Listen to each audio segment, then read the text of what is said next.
Hello everyone, welcome to foundation classes by Amit. देखिए, अगर आप किसी भी टीचिंग एग्जाम को लेकर एक सीरियस स्टूडेंट हैं तो ये जो चैनल है आपके लिए 100% बेनिफिशियल रहेगा। तो अगर आप चैनल पर न्यू हैं और फर्स्ट टाइम इन वीडियोस को देख रहे हैं तो आप चैनल को सब्सक्राइब कर लें, बेल आइकन पर प्रेस कर ऑल नोटिफिकेशन को आप ऑन कर लें ताकि जब भी कोई कंटेंट अपलोड हो आपके पास सबसे पहले पहुंचे।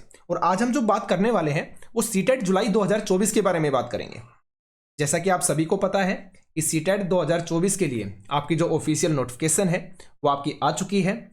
अगर आपको इससे रिलेटेड कुछ भी पूछना हो तो आप इस कॉन्टैक्ट नंबर पे व्हाट्सएप मैसेज कर सकते हैं। और अगर आप एक अच्छे से तैयारी करना चाहते हैं और फर्स्ट टाइम में अपना सीटेट निकालना चाहते हैं तो इस वीडियो को बिल्कुल भी स्किप मत कीजिएगा। एग्जाम देने से पहले आपको कुछ चीज़ों के बारे में पता होना चाहिए, फॉर्म अप्लाई करने से पहले आपको कुछ चीज़ों के बारे में पता होना चाहिए। तो हम उन सब चीज़ों के बारे में बात करेंगे, ठीक है। और देखिए, अगर आपने एप्लीकेशन को डाउनलोड नहीं किया है तो हमारी एप्लीकेशन है फाउंडेशन क्लासेस बाय अमित के नाम से, तो आप इस एप्लीकेशन को डाउनलोड कर लें। इसका जो लिंक है वो आपको वीडियो के डिस्क्रिप्शन में मिल जाएगा। और अगर आपने हमारे टेलीग्राम ग्रुप को ज्वाइन नहीं किया है तो टेलीग्राम ग्रुप को ज्वाइन कर लीजिए। ज्वाइन करने का जो लिंक है वो भी आपको इसी वीडियो के डिस्क्रिप्शन में मिल जाएगा। चलिए स्टार्ट करते हैं आज के सेशन को। देखिए, सीटेट जुलाई 2024, आपको पता है कि हर साल कितने लोग, जो आपका ये साल में 2 बार होता है कि हर बार कितने लोग एग्जाम देते हैं, कितने लोग क्वालिफाई कर पाते हैं, एक बहुत बड़ी बात है तो जिसके बारे में आपको पता होना चाहिए। देखिए, एग्जाम देना एक अच्छी चीज़ है और आप एग्जाम देते भी होंगे, मुझे इतना भी पता है, ठीक है। लेकिन एग्जाम को फर्स्ट टाइम में क्रैक करना, देखिए आपकी ये सिर्फ और सिर्फ पात्रता है, इससे आपको जॉब नहीं मिलती। लेकिन आपकी पात्रता है, आप किसी भी टीचिंग एग्जाम को तब ही दे पाएंगे जब आपका सीटेट क्वालिफाई होगा। तो हम उन सब चीज़ों के बारे में बात करेंगे जिनके बारे में आपको पता होना जरूरी है, ठीक है। और आप किस तरीके से अपने प्रिपरेशन को स्टार्ट करें, किस तरीके से आप फर्स्ट टाइम में चीज़ों को क्रैक कर पाएं, क्या पढ़ना है, कैसे पढ़ना है, कहाँ से पढ़ना है, कितना पढ़ना है, क्या चीज़ें देखें, क्या चीज़ें ना देखें, ये सब चीज़ें हम क्लियर करेंगे, ठीक है। तो देखिए क्या लिख रखा है यहाँ पे कि प्रिपरेशन शुरू करने से पहले या एग्जाम देने से पहले कुछ बातें हैं जिनके बारे में आपको जानना जरूरी है। तो चलिए बात करते हैं उन सब चीजों के बारे में। देखिए, ये आपका सीटेट जो जनवरी के अंदर हुआ था ना, जनवरी 2024 के अंदर, ये उसकी रिजल्ट जो आया था आपका, उस रिजल्ट का ये नोटिस है, ऑफिशियल नोटिस है, आप यहां पे देख सकते हैं। और ये मैं आपको इसलिए दिखाना चाहता हूं कि काफी लोगों को लगता है कि एग्जाम ईजी है, या काफी लोगों को ये लगता है कि हाँ नॉर्मल हम पढ़ लेंगे तो हम एग्जाम को क्रैक कर लेंगे, ठीक है। तो इसलिए मैं आपको ये दिखाना चाहता हूं कि कितने लोग फॉर्म को अप्लाई करते हैं, कितने लोग एग्जाम देते हैं और कितने लोग एक्चुअल में पास हो पाते हैं। तो ये गैप कहां पे बनता है, देखिए आप पेपर 1 को देखो आप कि पेपर 1 के अंदर जो रजिस्टर्ड कैंडिडेट थे 9,58,193 लोगों ने फॉर्म अप्लाई किया था, और जिसमें से 7,95,231 लोगों ने एग्जाम दिया था पेपर 1 का। और क्वालिफाई आप देख सकते हैं सिर्फ और सिर्फ 1,26,845, सिर्फ और सिर्फ इतने लोग ही पास हुए। पेपर 2 को आप देखिए, पेपर 2 के अंदर 17,35,333 जो कैंडिडेट हैं उन्होंने रजिस्टर किया था। 14,81,242 जो कैंडिडेट हैं उन्होंने क्या किया था, अपियर हुए थे एग्जाम के अंदर। और क्वालिफाई सिर्फ कितने ने किया, 1,12,033। यानी कि आप देख सकते हैं टोटल आपके लगभग कितने हो गए, 17, 10, 26, लगभग 26-27 लाख लोगों ने फॉर्म अप्लाई किया था। और पास आप देख सकते हो सिर्फ और सिर्फ 3 लाख के आसपास, 3 लाख भी कंप्लीट नहीं है, 2.5 लाख के आसपास स्टूडेंट आपके क्वालिफाई होते हैं। तो आप खुद समझिए कि ये गैप है कहां पे। जब हम इस चीज को, ये तो आपकी पात्रता है, इससे आपको जॉब नहीं मिलनी, ये तो आपकी वो पात्रता है जिससे आप एलिजिबल होंगे किसी भी टीचिंग एग्जाम को देने के लिए, जो कि मोस्ट इंपॉर्टेंट है इसको क्रैक करना। और इसमें आप देख सकते हैं कि रिजल्ट का क्या रेशियो होता है। तो इसका मतलब ये है कि कहीं ना कहीं प्रॉब्लम तो है। ये जो गैप, इतना ज्यादा जो गैप मिल रहा है कि इतने लोग फॉर्म को अप्लाई कर रहे हैं और पास सिर्फ और सिर्फ इतने ही कर पा रहे हैं, कुछ तो रीजन होगा। तो रीजन क्या है, सीधा और सिंपल सा है, रीजन एक ही है कि चीजों को सही तरीके से ना पढ़ना, या समझ के ना पढ़ना, या चीजों को रटना।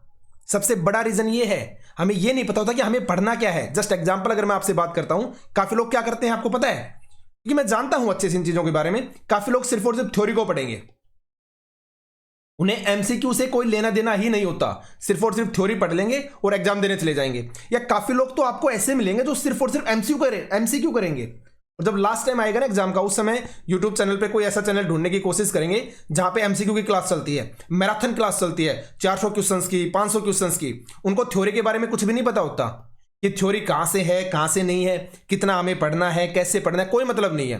उन्हें सिर्फ एमसीक्यू चाहिए और उनको रट लिया। अरे आप समझने की कोशिश करो, जब तक आपको थ्योरी के बारे में नहीं पढ़ा, एमसीक्यू के करने का फायदा क्या है? वो तो रटने वाली बात होगी ना, कि आपने कोई बुक खरीदी, एमसीक्यू क्वेश्चंस की बुक है, उसको आपने रट लिया, अगर वो एग्जाम में क्वेश्चन मिल गया तो आपकी किस्मत, और नहीं मिला तो कोई बात नहीं। ये तो किस्मत के ऊपर बेस्ड वाली चीजें होगी ना, एमसीक्यू डायरेक्ट एमसीक्यू करना। तो सबसे पहले थ्योरी को समझिए, और देखिए एग्जाम को क्रैक करने का सबसे अच्छा जो तरीका है और सबसे बेस्ट जो चीज है वो दो ही चीजें हैं। सबसे पहले आप थ्योरी को फोकस कीजिए और देन उसके बाद एमसीक्यू। जब दोनों का कॉम्बिनेशन आपका बनेगा ना, तब आपका एग्जाम क्लियर होगा। और समय से तैयारी को स्टार्ट करो और मैक्सिमम रिविजन, सबसे बड़ा फैक्टर, मैक्सिमम रिविजन पे फोकस करो।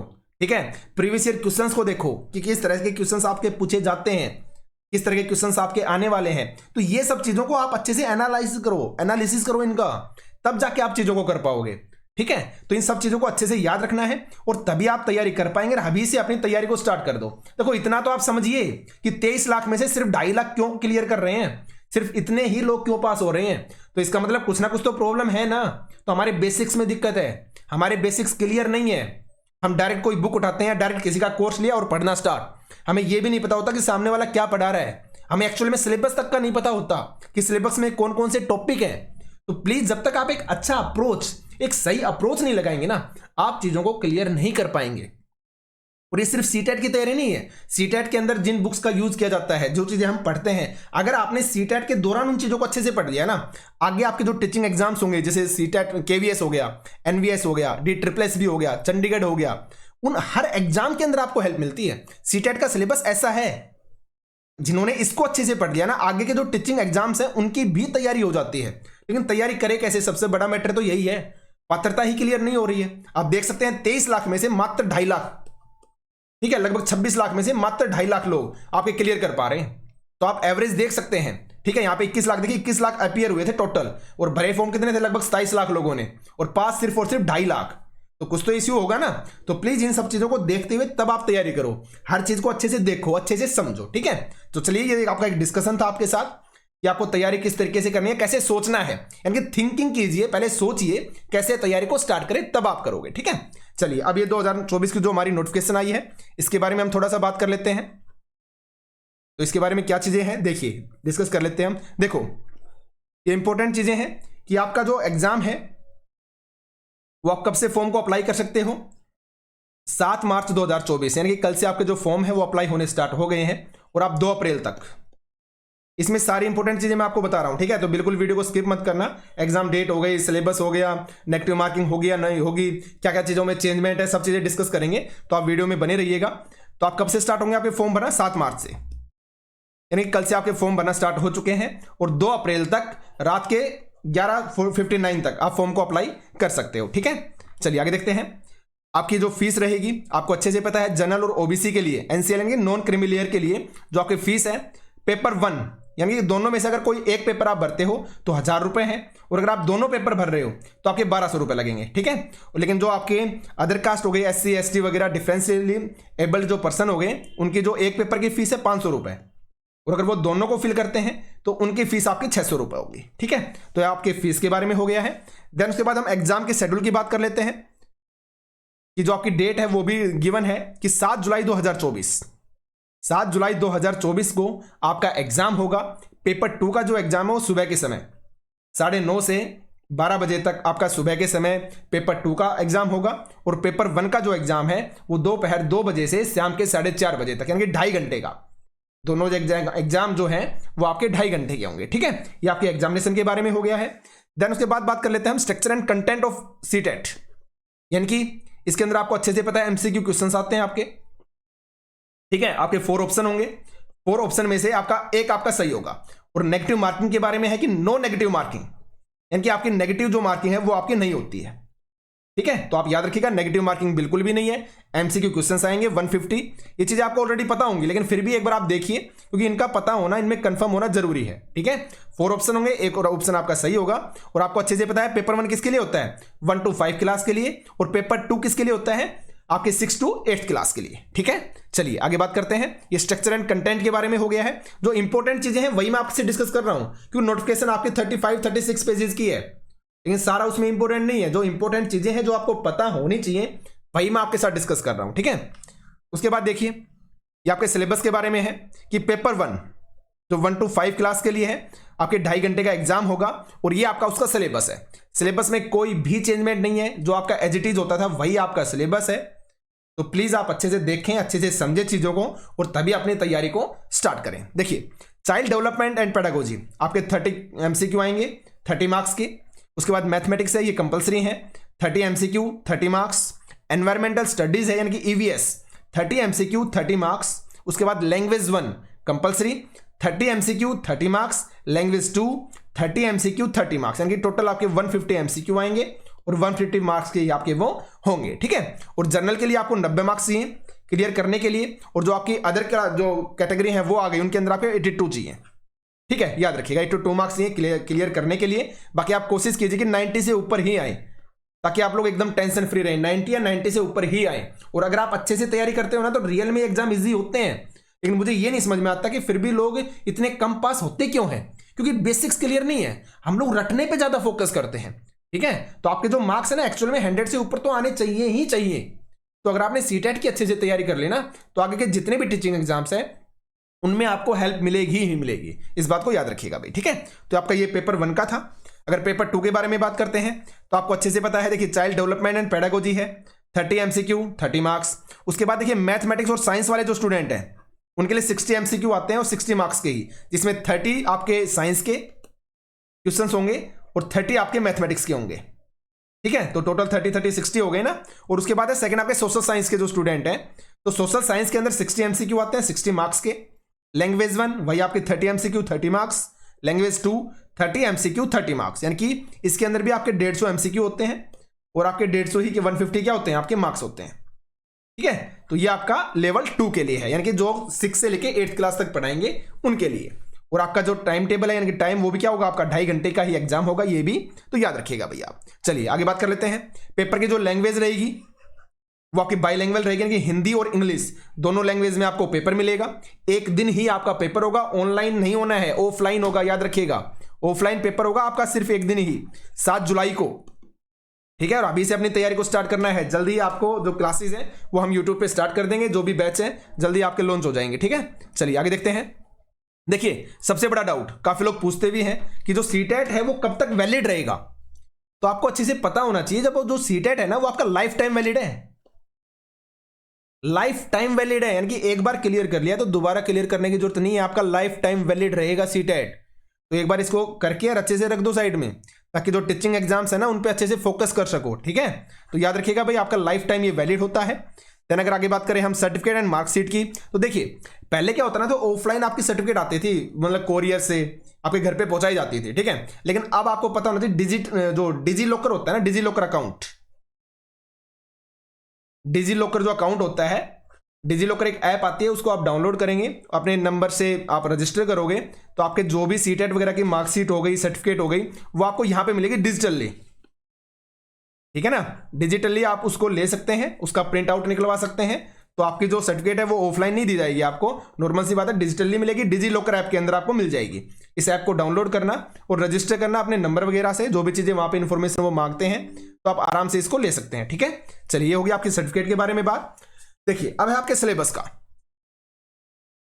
तो ये आपका पेपर 1 का सिलेबस है, कंप्लीट चाइल्ड डेवलपमेंट एंड जो पेडागोजी है उसके बारे में है ये कंप्लीट क्वेश्चंस। आपके 30 क्वेश्चंस आते हैं, तो 15 क्वेश्चंस बता रखे हैं, इन टॉपिकों से आपके 15 क्वेश्चंस आएंगे, ठीक है। आप इस कंप्लीट को पढ़ सकते हैं। Concept of development and it's relationship with learning, principle of the development of children हो गया, influence of heredity and environment, यानी कि आपके पर्यावरण का आपके ऊपर क्या इफेक्ट पड़ता है, बच्चे के ऊपर उसकी हेरिडिटी का, ठीक है, अनुवांशिकता का क्या प्रभाव पड़ता है, ठीक है। सोशलाइजेशन प्रोसेस हो गई कि बच्चा समाज में रहते हुए कहाँ कहाँ पे सीखता है। सबसे पहला समाज क्या होता है उसके लिए, उसका परिवार होता है, उसके माता पिता होते हैं। देन उसके बाद वो धीरे धीरे स्कूल में जाना स्टार्ट करता है, तो हम इन सब चीजों को देखेंगे यहाँ पे, ठीक है। उसके बाद आपकी कुछ थ्योरी है, पियाजे की थ्योरी, कोलबर्ग की थ्योरी, वाइगोत्स्की की थ्योरी, उसके कंसेप्ट, ठीक है ना। तो वो उन सारी चीजों के बारे में हम देखेंगे। Concept of child centred and progressive education हो गया, ठीक है।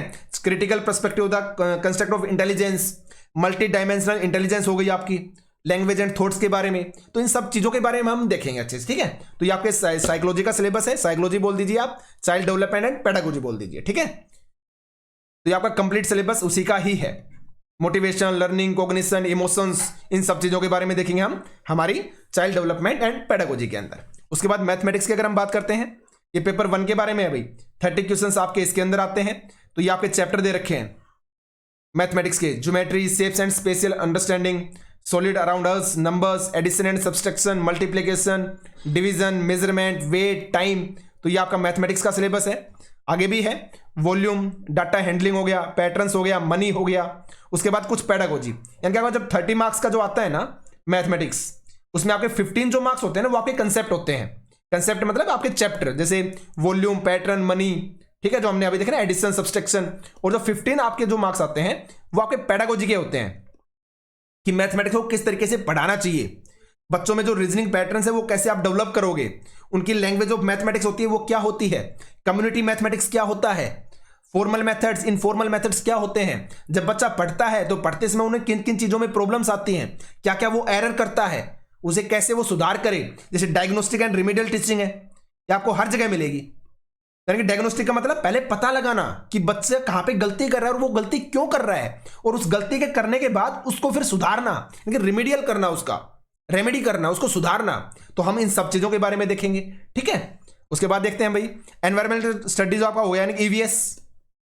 ईवीएस भी आपकी 30 मार्क्स की आती है, जिसमें 15 मार्क्स जो हैं आपके वही फैक्चुअल क्वेश्चंस होंगे आपके बुक्स के, एनसीईआरटी बुक्स के, ठीक है। वो आपके टॉपिक्स हैं, फैमिली एंड फ्रेंड्स हो गया, work and play, animals, relationships, plants, food, shelter, water, travel, things we make do, ठीक है। उसके बाद आपकी पेडागोजी, मैंने बताया ना 30 में से 15 मार्क्स तो आपके फैक्चुअल हो गए, और आपके 15 मार्क्स की पेडागोजी, जिसमें वही वाली चीजें हैं, ये concept and scope of EVS, कि ईवीएस के क्या स्कोप हैं, बच्चों के लाइफ में उसका क्या वैल्यू है, ठीक है। लर्निंग प्रिंसिपल्स क्या होते हैं, scope and relation of science and social science with EVS, activities, experimentation, practical work, discussion, CCE, teaching materials and aids. Teaching material and aids का मतलब क्या है, वो सारी चीजें जो बच्चे को पढ़ाने में सहायक होती हैं, अच्छे तरीके से उनका यूज करके आप बच्चे को अच्छे तरीके से पढ़ा सकते हो।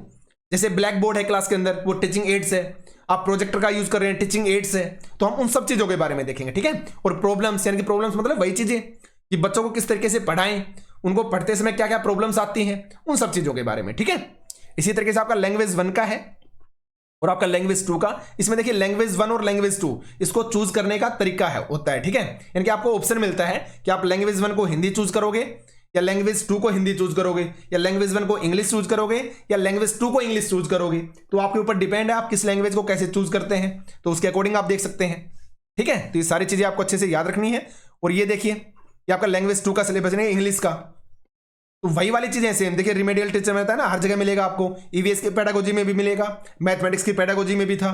तो आपकी चीजें सेम है, बस आपको अच्छे से समझना है, रटना नहीं है, समझना है। लर्निंग एंड एक्विजिशन यानी कि एक्वायर करना। तो हम इन सब चीजों को अच्छे से देखने वाले हैं। जल्दी आपकी क्लास स्टार्ट हो जाएगी, तो अगर आप चैनल पर न्यू है तो चैनल को सब्सक्राइब करके रखिएगा भाई, ठीक है। तो ये सारी चीजें आपको देखने को मिलेंगी हमारी क्लासेस के अंदर। जल्दी जो बैच है हम उसको लॉन्च कर देंगे, और अभी से अपनी तैयारी को स्टार्ट करना और पहले चीजों को समझना, ठीक है। तो जल्दी ही जो आपका प्रीवियस ईयर जो पेपर हुआ था अभी जनवरी के अंदर जो एग्जाम हुआ था, उसके मैं डिस्कस करूंगा क्वेश्चंस, कि कहां से क्वेश्चंस आते हैं, विद प्रूफ हम चीजों को देखेंगे, ठीक है। और उसके बाद अपनी जो प्रिपरेशन है उसको एक नई दिशा देंगे और अच्छे से चीजों को करेंगे, ठीक है। तो भाई आज के सेशन में सिर्फ इतना ही था, आपके साथ एक नॉर्मल डिस्कशन था कि सीटेट के बारे में आपको क्या क्या चीजें पता होनी चाहिए। और आप देख सकते हैं रेशियो क्या है, सबसे ज्यादा जो सोचने वाली बात यह है, जिसको हम बहुत नॉर्मल तरीके से लेके चलते हैं, ठीक है ना। और ये नॉर्मल बात नहीं है कि 23, 24, 25, 26 लाख के आसपास स्टूडेंट फॉर्म को फिल करते हैं, ये एवरेज है।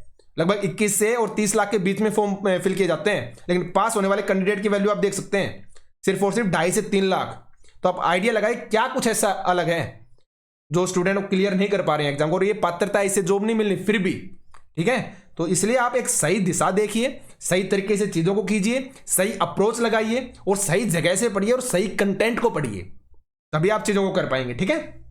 तो आज के सेशन में सिर्फ इतना ही था, जल्दी हम मिलते हैं। अगर आप चैनल पर न्यू है तो चैनल को प्लीज सब्सक्राइब कर लीजिएगा, और जो टेलीग्राम ग्रुप है उसको भी ज्वाइन कर लें, ताकि जो भी इंफॉर्मेशन होगी वहां पे मैं डालता हूं, जैसे ऑफिशियल जो नोटिफिकेशन है वो आपको टेलीग्राम ग्रुप में मिल जाएगी, ठीक है। तो चलिए भाई मिलते हैं जल्दी नेक्स्ट सेशन के अंदर। थैंक यू, धन्यवाद।